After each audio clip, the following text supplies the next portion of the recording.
Hello friends, DFCCIL CBT 1 का exam हो चुका है और काफ़ी लोग कमेंट कर रहे हैं कि CBT 2 के लिए एक वीडियो बना दिया जाए जिसमें कि सिलेबस वगैरह बता दिया जाए कि कौन कौन सा सिलेबस है, कितने प्रश्न किस सिलेबस से आने वाले हैं।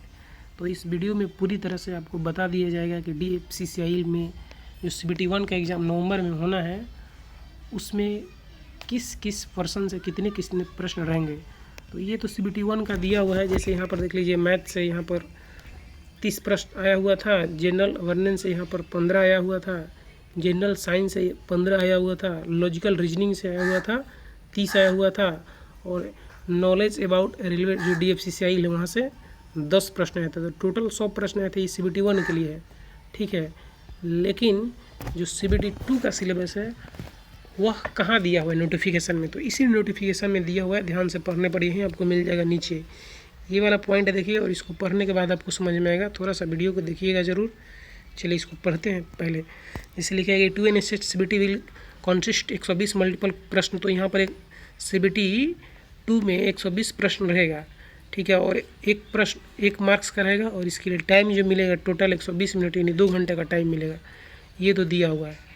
लेकिन यहाँ पर लिखा है कि यहाँ पर जो 2N स्टेज से जो CBT होना है इसका जो सिलेबस है वो एनेक्सर नंबर 4 में दिया है। एनेक्सर नंबर 4 में जब जाएंगे तो वहाँ पर मालूम चल जाएगा कि CBT 2 के लिए कौन कौन सा सिलेबस है। तो चलिए एनेक्सर नंबर 4 को देखते हैं और वहाँ से कुछ मालूम चल पाएगा कि CBT 2 के लिए कौन कौन से सिलेबस से प्रश्न कितने कितने प्रश्न पूछे जाएंगे। तो देखिए यहाँ पर एनेक्सर नंबर 4 हम निकाल रहे हैं।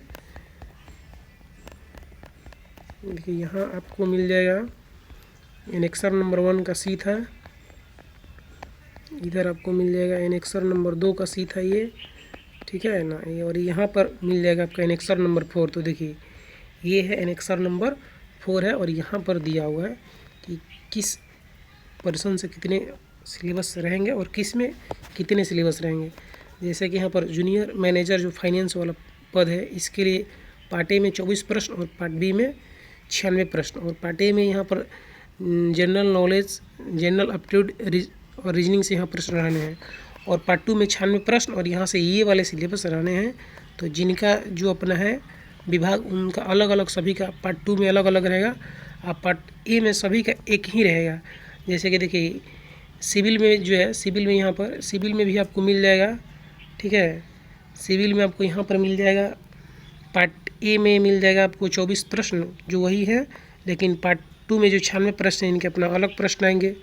फिर उसी प्रकार इलेक्ट्रिकल में आपको पार्ट ए में 24 प्रश्न मिलेंगे जो वही है, लेकिन पार्ट 2 में इनके अपना अलग सिलेबस है, ठीक है। अब आगे देखते हैं। उसके बाद यहाँ पर जो है सिग्नल एंड टेलीकॉम वाले जो पोस्ट हैं यहाँ पर भी पार्ट ए में इनके 24 प्रश्न वही वाले हैं, लेकिन पार्ट 2 में इनके अलग अपने प्रश्न हैं।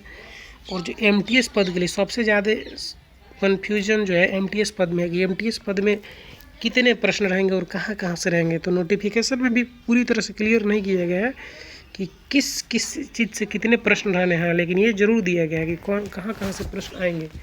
जैसे कि दिया गया कि जनरल नॉलेज से यहाँ पर प्रश्न रहेंगे, न्यूमेरिकल मैथमेटिकल से प्रश्न रहेंगे, जनरल इंटेलिजेंस रीजनिंग से यहाँ पर प्रश्न रहेंगे, फिर उसके बाद जनरल साइंस से प्रश्न रहेंगे, ठीक है ना, और उसके बाद नॉलेज अबाउट रेलवे DFCCIL से प्रश्न रहेंगे। तो जो CBT 1 वाला था वही CBT 2 में भी है, लेकिन यहाँ पर क्वेश्चन की संख्या चेंज है।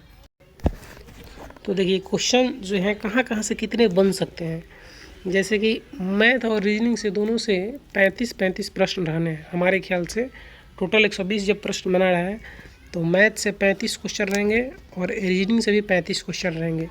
फिर 20 क्वेश्चन हमें लगता है कि GK से रहेगा और 20 क्वेश्चन साइंस से रहेगा, ठीक है, और 10 क्वेश्चन रह सकता है DFCCIL जो रेलवे है। तो यहाँ पर टोटल जब ऐड करेंगे तो यहाँ पर हमें लगता है कि 120 प्रश्न आ जाएगा। तो इतने प्रश्न रहेंगे। मैथ से 35, रीजनिंग से 35, GK से 20 और GS से 20 और 10 DFCCIL जो रेलवे वाले हैं उनसे प्रश्न रहने हैं। तो ये CBT 2 का जो है सिलेबस रह सकता है, ठीक है। तो वीडियो देखने के लिए धन्यवाद। अगर वीडियो अच्छी लगी हो, जानकारी अच्छी लगी हो तो चैनल को सब्सक्राइब जरूर कीजिएगा।